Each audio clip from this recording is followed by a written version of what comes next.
Oh, we could fly. Welcome to this new season of the Have a Cup of Jahani podcast. So, I want to title this new season that I'm embarking on with I'm Growing. So, this is going to be the season of growth. And that's what I'm going to share with you throughout the season. So, I thank you for coming over here and sitting with me. And I hope you enjoy. Hello, everyone, and welcome to our last episode of October. And today we're talking about something special, building altars to honor those we've lost and how this practice is reflected in traditions around the world. With Dia de Muertos coming up, I've been thinking a lot about not just honoring the loved ones that passed, but also how different cultures do the same thing, how they honor their loved ones who have passed. Are you ready?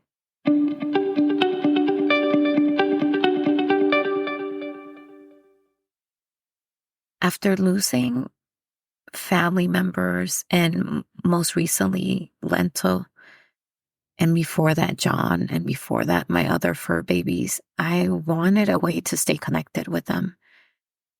And while talking about them and writing about them, and like for John, immortalizing him in Mrs. Frenchie's evil ring, I needed something physical, something that would allow me to keep their memory alive in everyday life.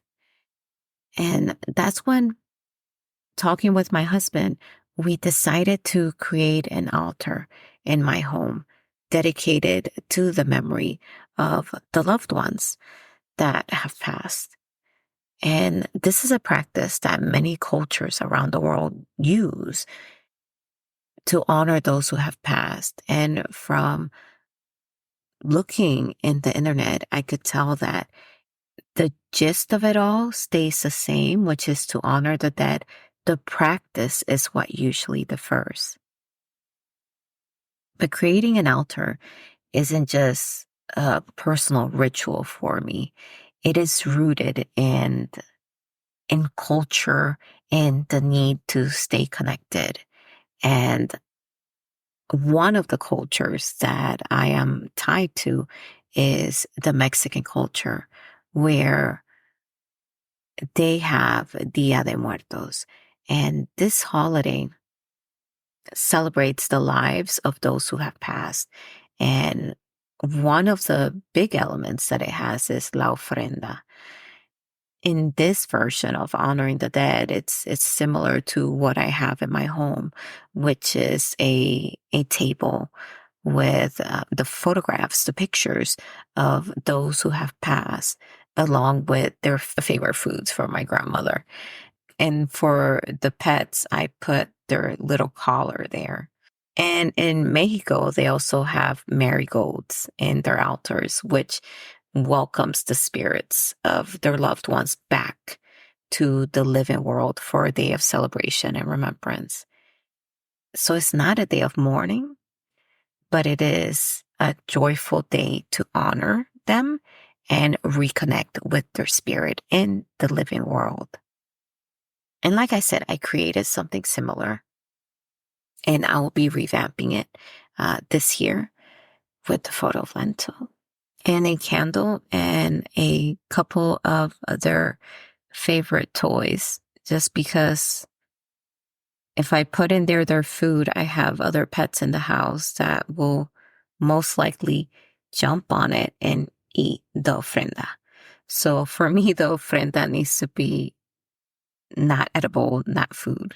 But every time I light a candle in front of their photos, it's a time to reflect. It's a time to connect with them.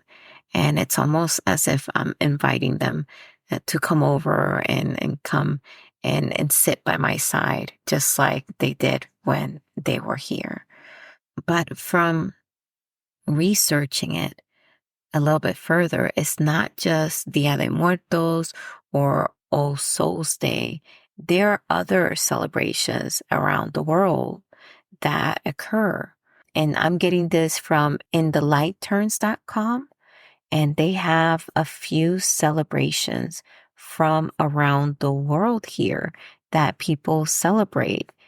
I was born in the Dominican Republic. So in Haiti, Fete Guedet or just Guedet, it's a celebration that has its own distinct feel. But like I said, the intent of it all is to honor the dead. But this one right here has a Creole origin to it. And it's a fete, it's a party.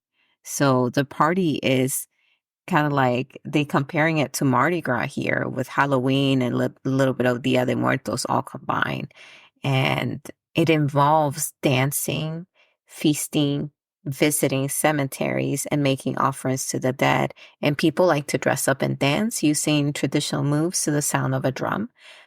And at this time, they believe the spirits pass on the road between the living and death. And this passage requires approval from death. And death is referred to as Papa Guede. And he was the first person that died. And he takes all souls into the afterlife. And he is said to have a quirky sense of humor, and but he's gentle. And if people request a gift from him, they have to have an ofrenda in return, right? And that ofrenda, that offering, must be repaid at the end of the celebration. And this reminded me a lot of how my grandmother used to say to you can ask from the saints things, but when you ask, you need to offer them something. And you better come through on that promise, or else it will be some sort of repercussion to that. And that is kind of like something, a similar mentality here with Papa Guede, which is like, yes, ask him for things, right? To spare the life of a child or a loved one, since he is death. He's the one that takes them to the other side. But if he does grant you that, then you better come through on what you promise him. In this case, by the end of the celebration, or else there may be vengeance. So I can see from reading this that the cultures kind of like combine in the island, and we draw from similar traditions and kind of like created our own distinct way of celebrating certain things. And in this case is celebrating or honoring the dead. You also have in Bolivia, Fiesta de las Ñatitas. Fiesta de las Ñatitas. It's centered on skulls, and these are the Ñatitas, and they're believed to form a beneficial and sometimes chaotic relationship with the people who care for them. And this is like a week-long holiday, and during this holiday, families head to the cemetery with their own skulls, and they often trade skulls between family members. They may give offerings to other skulls, and the event is a nod to the indigenous people of the area who believe that skulls of the dead gave benefits to their fields or their lives. That's very interesting, huh? Then in Japan, we have the Obon Festival. It's either in July or August, and it's a time to honor their ancestors. As one of the three biggest holidays in Japan, many people take the whole week for this celebration. And on the first day, families take paper lanterns to their ancestors' graves, and some people light a fire at their homes to help their ancestors find their way. And this is a time for eating and making offerings. The end of the festival involves moving the paper lanterns to guide the spirits back to their rest. Most recently, some people have chosen to float the lanterns down the river. This symbolizes the soul's descent back to the sky. That is very interesting, no? In Cambodia, they have Chum Ben Festival, and is a time where people gather at temples to offer food to their ancestors' spirits. And in the United States, we have kind of like a convergence of various holidays because of the diversity of the people here. We have a Memorial Day that honors the fallen military members. We also have Dia de Muertos here, which when the translation happened, they started calling it Dia de los Muertos in the United States, but that's because the translation, Day of the Dead, right? The translation to Spanish was more exact that way, so the name changed when it came this way. But it's actually Dia de Muertos. And we also have All Saints Day, All Souls Days, and of course, Halloween, which is rooted in Samhain. And Samhain, and this is according to the Wikipedia page here that I pulled up, is believed to have Celtic pagan origins, and some Neolithic passage tombs in Great Britain and Ireland are aligned with the sunrise at the time of Samhain. It is mentioned in the earliest Irish literature from the 9th century and is associated with many important events in Irish mythology. The early literature says that great gatherings and feasts marked Samhain when the ancient burial mounds were open, which were seen in portals to the other world. Some of the literature also associates Samhain with bonfires and sacrifices. The festival was not recorded in detail until the early modern era. It was when cattle was brought down from the summer pastures and livestock were slaughtered, and special bonfires were lit, which were deemed to have protective and cleansing powers. Ah, it says here like Beltane, Samhain was a liminal or threshold festival when the boundary between this world and the other world blurred, making contact with the spirits more likely. And most scholars sees them as remnants of pagan gods. At Samhain, they are appeased with offerings of food and drink to ensure the people and livestock survive the winter. The souls of dead kin were also thought to revisit their home seeking hospitality, and a place was set at the table for them during a meal. Mummy and guising were part of the festival from at least the early modern era, whereby people went door to door in costume, reciting verses in exchange for food. The costumes may have been a way of imitating and disguising oneself from the spirit. Divination was also a big part of the festival and often involved nuts and apples. Look at that. In the 9th century, the Western Church endorsed 1 November as the date of All Saints' Day, possibly due to the influence of Alcuin, and 2 November later became All Souls' Day. And it is believed that Samhain and All Saints and All Souls' Days influence each other, as well as the modern Halloween. You see that? How it converge there? That's very interesting. I like to learn things like that. But like I said, even though these traditions may differ in form and how they are practiced, the heart of it all, it's the same.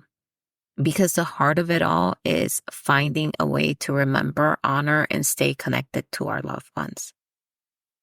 So I will be creating this altar